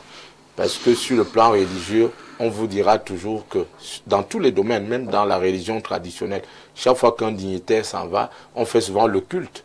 Parce que on guide toujours le chemin retour des grands dignitaires, des grands patriarches vers là où ils sont venus. Et je pense que c'est une visite extrêmement importante et enrichissante. Il nous faudra être attentifs pour suivre tout ce qui va se passer et accueillir tous les bons messages qui vont nous être destinés. Le président de la République, son Excellence Paul Biya, étant encore bien en jambes, a accueilli le pape pour la première fois au Cameroun. C'était en 85. Oui. Je regardais encore les images ailleurs. C'était une visite historique avec le pape Jean-Paul II. Tout à fait. La messe, à l'occasion, s'est dite au niveau du rond-point du Premier ministère, et qui est devenu le monument J'aime mon pays, le Cameroun. Il faut également rappeler qu'en 1995, le même Jean-Paul II est revenu au Cameroun et le président l'a encore accueilli avec une très grande convivialité. Le même président accueille encore un autre pape. Et si vous vouliez titiller, il a déjà un certain âge. Dans les années 90, si vous vouliez titiller, vous savez, vous avez, bon, peut-être que vous n'avez pas lu les journaux, vous n'êtes pas revenu sur les journaux qui paraissaient à cette époque-là, Le Messager et d'autres. Ils avaient dit dans ces journaux-là que le pape venait pour exorciser un certain nombre d'esprits qui voulaient déranger le président, qui perturbaient le palais. Hein, c'est ce qu'ils disaient dans ces journaux-là, à cette époque précise-là. Ça, et je suis en train de vous dire... Certains journaux avaient dit que le palais avait été hanté. Oui. On disait tout cela. Mais hanté par qui? Non, les palais recouvrent des mystères. Ah, d'accord. Et je suis donc en train de vous dire que il est donc normal qu'un homme dont le magistère a été inauguré par un pape, accepte de s'en remettre à un pape vers la clôture de son même magistère. Vous pensez qu'il n'y a pas de magie. Les enjeux sont énormes. Il n'y a pas de magie là-dedans. Merci. Les enjeux sont énormes. On va passer la parole à notre ami du MP3 Sambit. Arrivée du pape au Cameroun. Vous avez quelles attentes? C'est parfait. Nous, on voit l'arrivée du pape à deux manières. D'abord, visite d'un homme de l'État et dans d'autres sens, visite d'un pasteur. Mais du côté d'un homme de l'État, nous attendons, comme d'autres chefs de l'État, pas chef d'État en tant que tel, mais un homme de l'État qui est à la tête du Vatican, comme d'autres hommes de l'État qui sont arrivés au Cameroun, particulièrement dans cette période où nous sommes dans le 10e année d'une crise anglophone, où nous avons vu plusieurs autorités arriver ici, c'est du Commonwealth, c'est de la francophonie et tout, l'Union africaine. Et jusqu'à là, nous avons encore cette crise qui continue à consumer la vie. Et puisqu'on parlait justement de la crise dite anglophone au Cameroun, il faut souligner qu'au niveau de l'agenda du pape, le pape Léon XIV va justement se rendre à Bamenda. Et certains journaux ont titré dessus ce matin, le jour pense que c'est l'étape cruciale à Bamenda concernant cette visite. Voilà. Mutation, lui, pense que il n'y a pas de paix sans justice. Un autre journal pense d'ailleurs que le pape doit exorciser le Cameroun.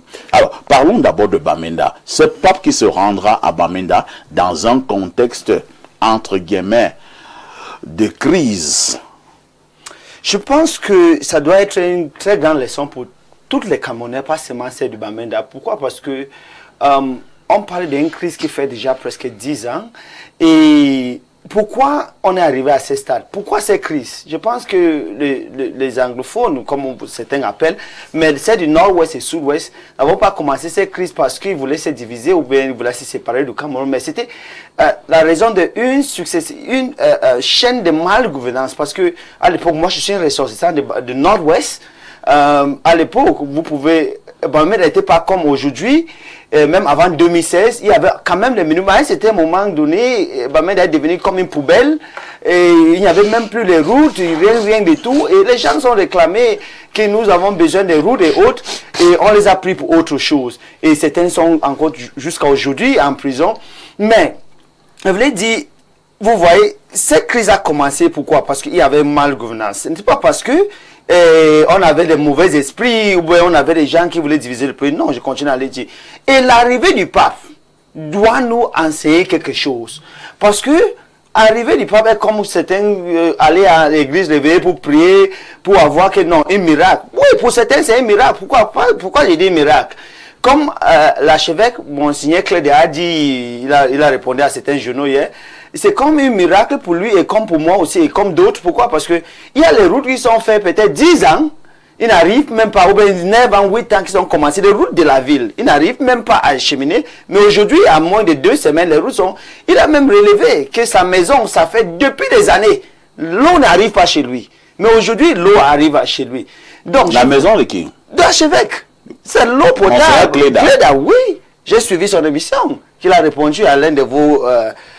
collègue qui est un journaliste et que l'eau n'arrivait pas chez lui, c'est-à-dire l'eau donc Monseigneur Cléda se lavait avec des seaux. Non, il peut avoir les forages et autres. L'eau, c'est-à-dire quand on dit l'eau, peut-être Kamwota et autres qui doit arriver chez lui, donc n'arrivait pas et autres. Mais je voulais donc rappeler aux Camerounais entiers que ce ne veut pas dire seulement, il ne faut pas seulement rester pour prier pour que quelque chose sorte du ciel.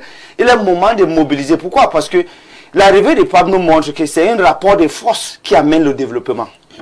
C'est le rapport de force qui amène le développement. Le pape ne pouvait pas arriver dans un pays et on le laisse n'importe quoi. Mais si vous, ou du nord-ouest, vous, du centre, parce que ce n'est pas seulement du nord-ouest, c'est que moi je continue à rappeler à tous les Camerounais, chaque jour dans tous les plateaux, la malgouvernance, ce n'est pas seulement au nord-ouest, ce n'est pas seulement au sud-ouest, c'est dans tout le Cameroun. Nous sommes à Yaoundé. Il y a quelques jours, quelques mois, c'est parce que le pape arrive, c'est pour ça qu'on voit peut-être...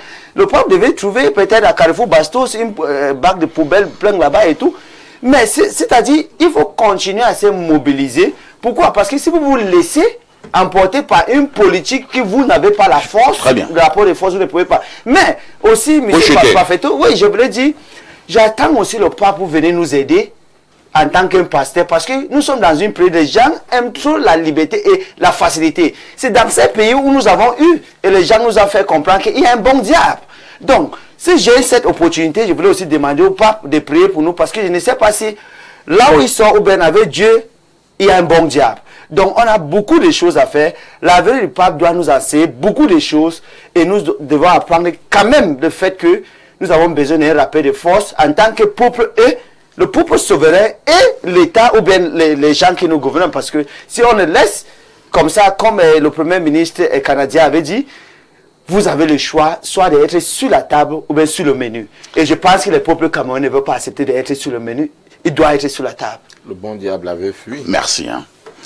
Alain Douk, le pape peut-il mettre un terme à cette crise dite anglophone au Cameroun, lui qui se rendra à Bamenda? Parfait que le Seigneur me donne de parler avec le maximum de diplomatie possible. Écoute, vous êtes très énervé, apparemment. Je n'ai aucune attente du pape et je peux vous garantir qu'il n'a pas forcément le pouvoir de mettre un terme à quoi que ce soit. Pourquoi? Je m'explique. Le Cameroun a environ, je ne sais pas moi, dans les 30 millions d'habitants maximum. Un pays tel que le Nigeria à côté a plus de 25 millions de catholiques. Donc ils viennent flirter le nombre de catholiques là-bas avec la population du Cameroun. Mais vous verrez qu'ils n'ont pas eu 4 visites de pape. Nous avons un autre pays, la République démocratique du Congo, 50 millions d'habitants, 50 millions de catholiques, excusez-moi. C'est largement la population du Cameroun, on va vers le double. Mais ils n'ont jamais reçu 4 visites papales. Donc on est, sur les 40 dernières années, carrément sur la même posture qu'un pays comme le Kenya qui a reçu 4 visites papales. La République démocratique du Congo ne nous dépasse pas en termes de réception de pape? Non. Ils ne nous dépassent pas, ils n'en sont pas à 4. D'accord. Nous sommes là avec le Kenya. Alors parfait, cette visite n'est pas fortuite. Tu permettras pour mon analyse que je flirte entre théologie politique, géopolitique et tout ce que je pourrais. C'est pas un soutenant de thèse. Non, hein? Absolument Voilà. pas. J'ai déjà dit d'entrée de jeu qu'il n'y a rien à attendre. Pourquoi? On a 4 visites de pape. On a compris. Voilà, il y a 3 déjà qui se sont produites. On voit quel est l'outcome. Je ne pense pas que des 3 précédentes visites, le Cameroun a bénéficié de quoi que ce soit. Le Camerounais lambda a bénéficié de quoi que ce soit. J'en viens. Alors, quand vous voyez pape, ben, c'est le père d'une dénomination religieuse. Vous savez, déjà même théologiquement, ils ont leur Bible entre les mains et c'est écrit. Personne sur le plan religieux ne doit se faire appeler père. Mais il se fait quand même appeler père. Il a un autre titre. C'est souverain pontife. Maximus... Pontifex Maximus, c'est en latin, hein, je fais la transcription latine, c'est ça qui donne donc souverain pontife. En fait, c'est un titre que portaient aussi, les gens ne le savent pas, les empereurs romains. Parce que l'empereur, dans la Rome antique, était non seulement la manifestation corporelle de toutes les divinités de l'Empire, mais aussi le chef politique, le gouvernant séculier de l'Empire. Et elle avait donc ce titre. Donc, quand vous voyez dans le souverain pontife, le pape, les papes actuels porter le titre en question, c'est parce qu'ils sont justement aussi, à un certain niveau, les successeurs, avec une certaine légitimité, des antiques empereurs romains. Donc, pour consacrer ici la dimension politique de cette visite, remarquez, première visite, nous sommes en 85. N'oubliez pas, le président de ce pays, depuis cette époque, depuis... 82 donc, hein, est un catholique. Donc, techniquement, on pourrait dire que du fait que ce soit un gouvernant catholique, il y a un intérêt particulier à une forte percée catholique dans le territoire en question. Pourquoi? Parce que c'est une noaille de la papauté qui gouverne. Vous voyez tout l'enjeu. Alors, en 85, il a pris un pouvoir, le catholique qui est là, et puis il y a une instabilité liée à ce que nous avons connu le 6 avril. Son pouvoir a failli être déstabilisé, il est dans une dynamique d'épurement dans l'armée, etc., et d'ancrage de son autorité après avoir pris le pouvoir à son prédécesseur. Le pape arrive à l'époque, c'est Jean-Paul II. On voit donc à chaque fois qu'il y a un problème, il y a le pape qui arrive pour conforter la position politique de son noyau. Nous sommes 10 ans après, 1995. Il y a eu la bolle, des injonctions des grands bailleurs de fonds et puis les grandes puissances colonisatrices qui incitent un certain nombre de pays de leur précaré à aller dans le sens de la démocratisation de leur système politique. Et nous avons la crise de la dette aussi. Vous vous rappelez la crise de la dette des années 92, 93, 94, 95, où le salaire des fonctionnaires ici a été ciselé, etc. Donc c'est une période difficile, et on voit à nouveau, vous avez connu aussi une élection présidentielle dans la même période, 92, où certaines sources disent d'ailleurs que le président catholique avait été mis à rude épreuve et que John Fungi à l'époque réclamait victoire. Il a été assigné à résidence, etc. On dit qu'il était le vainqueur, d'après certaines sources de cette élection. On voit donc dans le même contexte comment le pape arrive à nouveau. Le pape arrive. Donc, on vient toujours à chaque fois conforter le pouvoir de son noyau. Nous quittons de là, nous sommes maintenant en 2009 avec Benoît XVI. L'année d'avant, 2018, il y a justement encore une forte crise sociopolitique au Cameroun. Le verrou, un des verrous constitutionnels qui limitait les mandats à 2 pour le président de la République, 2 septennats, ça a été levé. Oui. Dans une fronde populaire, on a eu des mouvements d'humeur avec des forces de sécurité qui sont sorties pour mater la dissension, etc. Et l'année suivante, on voit bien comment un pape arrive à nouveau. Je fais ce parallèle, pourquoi? Parce que dans la politique internationale, on a souvent dit que, écoutez, c'est à cause de la Russie, son soutien, par exemple, un pays comme Cuba, que Fidel Castro avait pu résister aux agressions ou, des États-Unis. Mais il y a une autre lecture. Fidel Castro, les gens ne savent pas, mais c'était un catholique, non pas seulement catholique, ça les gens le savent, mais c'était un jésuite. Un jésuite. Donc vous pouvez réaliser ce que les jésuites représentent dans le grand corps politico-religieux de l'institution catholique romaine. Donc on peut faire une lecture selon laquelle si Castro a tenu autant dans la durée, là-bas à Cuba, tout en ayant des soutiens, ça peut être lié à la géopolitique vaticane. Donc on a donc dans le scénario camerounais le même type de dynamique, c'est-à-dire qu'on a un pape qui vient à chaque fois adouber en réalité dans une forme de géopolitique et de néocolonialisme toute vaticane, une noyau catholique dans son exercice du pouvoir. Donc, c'est donc d'abord là l'enjeu. Et en 2026, il y a encore le même type de phénomène. On sort d'une élection secouée en octobre dernier, avec de vives contestations, des allégations de fraude, etc. Bref, une élection qui a été fortement contestée avec une clameur populaire qui envisageait autre chose. On voit à nouveau, le nouveau pape vient et il est là. Et je ne vais pas revenir sur le fait qu'on parle d'un dauphin, dont le président qui est loyal en question, catholique, est sur la sortie. Et on prépare une certaine succession. Peut-être qu'il y a un adoubement.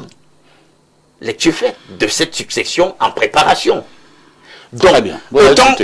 Autant de lectures pour dire qu'en réalité, l'enjeu, puisque l'enjeu autour du Vatican, je vous le dis, je l'ai dit, c'est la pérennisation du pouvoir, de la puissance des antiques empereurs romains, dont l'enjeu est politique, et les attentes peuvent donc être politiques ou politiciennes, mais pas forcément dans l'intérêt des Camerounais, mais dans l'intérêt de conforter ceux qui sont au pouvoir. Même si dans la périphérie, on pourra laisser apparaître quelques éléments de langage qui donneront l'impression que des attentes des Camerounais pourraient être satisfaites. Oui. Mais je pense que le véritable enjeu, ça n'engage que moi, c'est autour du pouvoir, parce que Rome aime le pouvoir.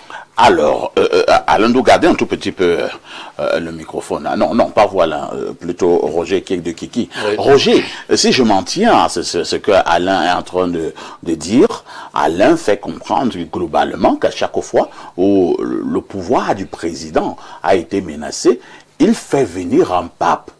Et par la suite, on a l'impression que ça va mieux. C'est dire que le pape est puissant pour le pouvoir, précise. C'est lui qui pense comme ça. C'est lui qui pense comme ça. Moi, je ne saurais résumer les activités. Vous savez, l'État du Vatican est l'un des États les plus puissants au monde. Et les plus riches. Les plus riches. Le plus puissant. Et donc, ce n'est pas une affaire de pouvoir des individus comme ça. Le Cameroun n'est pas n'importe quel pays. Il faut le savoir. Maintenant, pour en rajouter, pour lui montrer le prestige du Cameroun, je vais lui dire que le grand souverain de l'ordre des Maltes est venu plusieurs fois au Cameroun, au palais, chez le même président de la République. Et la dernière fois, avant d'aller mourir... Le grand souverain, là... Le dirigeant de l'ordre de Malte. Et l'ordre de Malte, là... Ça veut dire quoi de manière L'ordre concrète? de Malte est un grand ordre souverain, religieux aussi puissant que le Vatican. Hein, non, n'est pas peur de le dire, lié au Vatican. Bon, voilà. Voilà. Il est donc venu plusieurs fois. Attends, l'ordre de Malte, c'est comme la Rose-Croix, c'est comme la franc-maçonnerie. C'est un ordre souverain, religieux. Non, moi je veux bien comprendre. Hein. Non, ça dit que vous aurez le temps de bien comprendre. Il est venu plusieurs fois. Et la dernière fois qu'il est venu, en rentrant, il s'est mis à genoux, il a baisé le sol camerounais, il a pleuré. Et pourquoi? Et il est parti. Et quelques mois après... Et voyez la bénédiction? Non, pas du tout. Nous avons appris qu'il est décédé.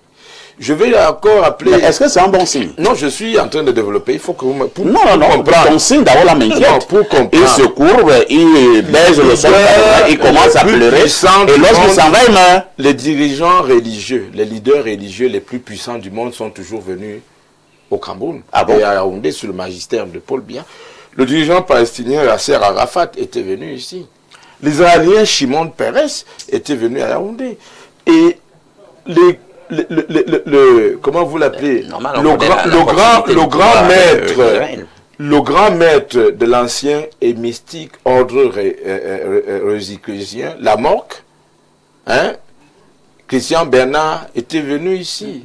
Et il y a une déduction à faire. Après cela, Claude Bernard est venu ici. Je suis en train de lui dire que si tous les grands dirigeants religieux du monde, nous sommes un pays laïque, nous ne sommes pas un pays catholique. Pour qu'ils disent que l'église catholique vient faire asseoir... J'ai dit à quel moment dans mon analyse... Non, ça dit, tu dis que j'ai parlé de loi qui... Les papes consolident le pouvoir. Le Cameroun est un pays laïque. Et je suis en train de... Tu ignores la mystique du pouvoir? Je viens de vous dire que les plus grands leaders religieux et mystiques du monde sont venus ici. Et j'allais même oublier. Moi, j'étais jeune journaliste. Là c'est il y a un peu plus de 20 ans. J'ai interviewé à l'hôtel Hilton de Yaoundé quelqu'un qui s'appelle le grand maître Serge Toussaint. Il était à l'époque... il est aujourd'hui... Hein, le grand maître de la Morque. Il était le grand maître de la loge francophone. Il est venu du château de Mondeville. Il est venu voir Paul Biya ici. Et il était à l'hôtel Hilton. Mais pourquoi toutes ces personnes-là aiment venir voir Paul Biya? Peut-être que vous voyez parce que vous avez voulu comparer le Cameroun au Kenya, au Congo ou au Nigeria. Parfois, le Cameroun que vous voyez là, l'Afrique en miniature, logé au fond du golfe de Guinée, a un positionnement, y compris mystique, que vous ne voyez pas. C'est pas un pays n'importe lequel. Logé, c'est-à-dire que nous sommes au cœur de l'Afrique et du monde. Le Cameroun que vous voyez ici, de ce que je sais, vous parlez de l'avenir simple, le Cameroun a un avenir brillant et très glorieux. Et cet avenir du Cameroun intéresse tous les plus grands dirigeants du monde. Et donc, si ce pays exerce une attractivité ou une attraction sur ces gens-là, ce n'est pas à tourner dans la dérision ou à mettre dans le domaine trivial. Nous sommes un grand pays. Nous intéressons les plus grands dirigeants du monde. On peut en placer. Et nous pouvons nous réjouir de ce que ce pays que nous minimisons, ce pays que nous voulons piétiner, soit regardé par les autres comme une pépite de diamants. On peut en placer une. Ce pays on va d'abord lire les messages. Hein. Lisons d'abord les messages. Bonjour à vous, que Dieu vous bénisse. Je m'appelle David Hervé. L'arrivée du pape au Cameroun ne changera rien. Je ne veux pas parler si nous-mêmes nous ne changeons pas notre mentalité. Même si c'est qui vient, rien ne peut changer. Qu'il soit Père 38, rien ne change au Cameroun. Le pape ne va pas arrêter les détournements, le pillage. Dieu a créé l'homme à son image et à sa ressemblance. Excusez-moi du terme. Un autre message ce jour. Bonjour. Bonjour, parfait Haïti, le meilleur modérateur du monde. C'est Bayern contre le Real Madrid et non ce que la correspondante du canal a dit. Ouais, les filles brunes avec le mensonge. Oh là là. apporter juste un rectificatif. Vous n'êtes pas obligé de faire ce genre de commentaires tendancieux. Les filles brunes vous ont fait quoi? Vous préférez les filles noires? Vous préférez les filles noires? Vous pensez que les filles noires, elles ne mentent pas? Alors, parfait. Le pape vient nous endormir, hein, parce qu'il n'y a pas mieux que la religion pour fermer les yeux des Africains. C'est philosophique, néanmoins. Espérons que ce soit le vrai Léon XIV. Franc Roman Pagou, Zibi, et depuis Berthois. Autre message ce jour. Bonjour, grand parfait. Ce que le duc dit est vrai. Le Cameroun est très compliqué. Et c'est signé Eric. Bonjour au panel.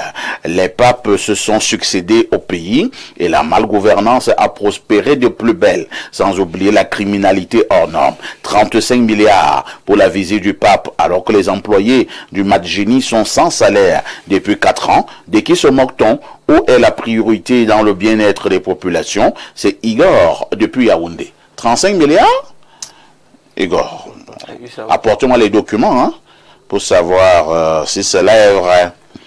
Un autre message très rapidement là. Bonjour à toute l'équipe de l'émission Espace Miné. Je tiens à saluer la qualité de vos échanges autour du thème l'arrivée du pape au Cameroun.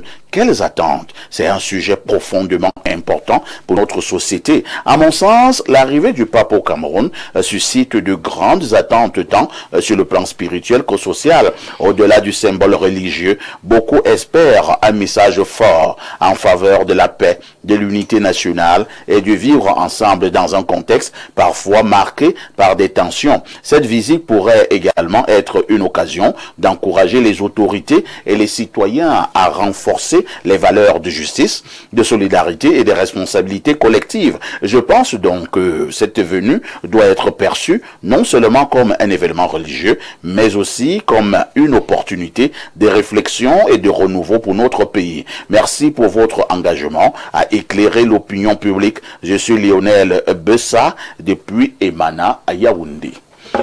C'est le monsieur du MP3 qui prend la parole et on reviendra à l'Indouk. Merci, monsieur Parfait. Je voulais juste ajouter ce que notre grand frère a dit là-bas, qu'un grand pays, c'est ce qui s'occupe de sa population. Un grand pays, ce n'est pas ce qui accueille les gens pour les donner de l'argent. Pourquoi je veux vous dire ça? On a accueilli qui pour donner de l'argent? Non, quand je dis pour donner de l'argent, c'est-à-dire on paie de l'argent pour donner au pour les accueillir. On paie de l'argent dans ces pays, parce que quelqu'un a dit 35 milliards, je ne pense pas que c'est 35 milliards, mais au moins ça va atteindre 1 milliard, parce que nous sommes un pays de milliards. Donc, je pense qu'un grand pays, c'est le pays qui, comme j'ai dit tout à l'heure, qui s'occupe de sa population.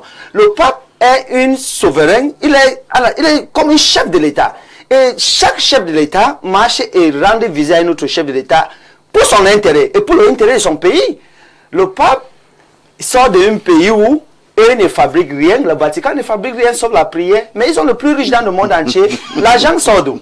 C'est-à-dire, c'est cette marche-là. Ils ne fabriquent rien? Non, le Vatican fabrique quoi? Est-ce que vous savez combien l'industrie du vin de Metz, qui est consommée dans le monde, rapporte? Attends, c'est eux les vignobles. C'est le Vatican qui a les vignobles. Le vin de Metz, c'est une industrie. Non, mais on prend le vin ailleurs, c'est le même vin qui donne du vin. C'est le même vin qui sont Non, je dis pas. Donc c'est le vin qui les a endurés. Aucun État ne peut ne rien fabriquer. Non, je vous dis. C'est tiré par les cheveux. C'est un État dans un autre État. Ce n'est pas un État comme État dit. C'est un État dans un autre État. Toi tu veux qu'on fasse des Nations Unies, le Vatican est un État. Qui fabrique même le Centrafrique et tout qui ont toutes les mines dans le monde entier, les grandes mines, et n'ont pas l'argent que le Vatican a. Aujourd'hui, les populations du Vatican vivent mieux que celles d'ici. Pourquoi je dis ça? Le pape vient pour son intérêt. Regarde, à tout moment, comme vous avez cité vous-même tout à l'heure, ils ont les églises, les hôpitaux, mais regardez alors, ces églises, ces hôpitaux, ces écoles sont plus chères que les autres écoles. Donc c'est un business. Il est venu comme quelqu'un qui part dans son champ pour regarder ce qu'ils ont, les gens qu'ils ont laissé pour vivre ça. Mais bien sûr. Mais qu'est-ce que vous voulez nous dire? Vous, parce que le pape venait ici pour nous donner de l'argent. Non, mais bien sûr. Comme d'autres, si vous voulez accepter, mais je vous dis encore, le pape ne vient pas ici. Est-ce que le pape va venir ici avec le travail pour nos jeunes Camerounais? Il va venir ici, pourquoi? C'est vous qui devez donner le travail à vos jeunes Mais tout à fait, c'est ça que je veux dire. Alors, c'est la parole à Alain Doc, c'est compris. Ça va nous aider à quelque chose. Même cette église catholique a contribué beaucoup durant l'indépendance. Si beaucoup de Camerounais sur les UPC sont morts, l'église catholique était un très grand acteur. Ils étaient là pour leurs intérêts, c'était pas pour l'intérêt des Camerounais. Donc c'est ça que je continue à dire. Merci. On n'attend pas beaucoup, mais Alain les Camerounais doivent changer le de- pape arrive quand même dans un contexte marqué par des crimes, des crimes rituels, des enfants que l'on tue en longueur de journée, des femmes, dans un contexte marqué par le chômage, ainsi de suite, ainsi de suite. Est-ce qu'il n'est pas logique que certains Camerounais puissent se dire que probablement, avec les prières que le pape va élever, une solution pourra être trouvée? Non. Les prières, les prières d'abord de qui? Je viens de vous... Les prières du pape? Non, je viens de vous indiquer que moi, dans ma perspective, c'est un chef séculier, c'est un chef politique pur, simple. Parce que si vous voulez qu'on entre dans vraiment la perspective religieuse, je risque de vous décevoir. Vous décevez gravement. Le pape n'est pas un religieux. Je fais le parallèle, mais c'est un religieux. Mais il y a au moins, à minima, deux formes de spiritualité. Si je veux manichéiser mon discours, il y a la spiritualité de la lumière et la spiritualité des ténèbres. D'accord? Donc, le pape, lui, il est dans la spiritualité de la lumière. Ça, c'est toi qui le dis. Je dis ceci. Donc, tu dis le contraire. Je dis le contraire. Et j'ai matière à dire le contraire. On n'a pas le temps. Le format de l'émission... Et toi-même, tu es de quelle spiritualité? Non, le format de l'émission ne permet pas. Mais maintenant, je continue avec mon analyse pour dire ceci. On a parlé de l'ordre de Malte. Je tiens à dire que dans juste certaines perspectives théologiques, est-ce que vous savez que l'institution romaine catholique est identifiée comme étant la mère des mystères, des religions mystères? Ce n'est pas un hasard si aujourd'hui toute la curie romaine appartient à une loge maçonnique. Oh là là. Non, ça c'est vous. J'ai dit le format de l'émission. Non, il ne faut pas aussi... Ça ne permet pas. Ne fais pas des grandes affirmations. Parce que si tu fais des grandes affirmations, tu les démontres. Sinon, vous attendez dans le format de l'émission. Attends un peu. Revenons sur la question de l'argent. Comme vous voulez des grandes révélations. Sur la question de l'argent. Ils sont riches tout simplement parce qu'ils font toutes les formes d'activités séculières qui permettent de ramener de l'argent. Je cite un auteur, Dr Martin Kobialka, c'est un Allemand. Il a écrit un ouvrage, Révolution Vatican, à l'intérieur duquel lui, il a fait de la théologie tant catholique, il a été prélat, il a demain fait de la théologie protestante, donc il a les deux. Très calé. Il dit ceci, est-ce que vous savez que des multinationales de fabriques d'armes, telles que Beretta, etc., est-ce que vous savez qu'il y a des prises de participation du Vatican dans de telles entreprises? Il faudra avoir des preuves. Je viens de citer maintenant. Le fait de citer un auteur ne constitue pas une preuve en journalisme. Bon, non, pas du tout. Ça, c'est ce qu'il a écrit. Maintenant, Roger Kepo aussi a écrit autre chose. Attendez, alors, on peut lui demander. Non, attends, les théologiens musulmans qui sont maçons. Attends. Non, c'est pas ça le débat. Je n'ai pas dit que les catholiques. Je force le débat, ce n'est pas ça le débat. Non, étiqueter l'église catholique.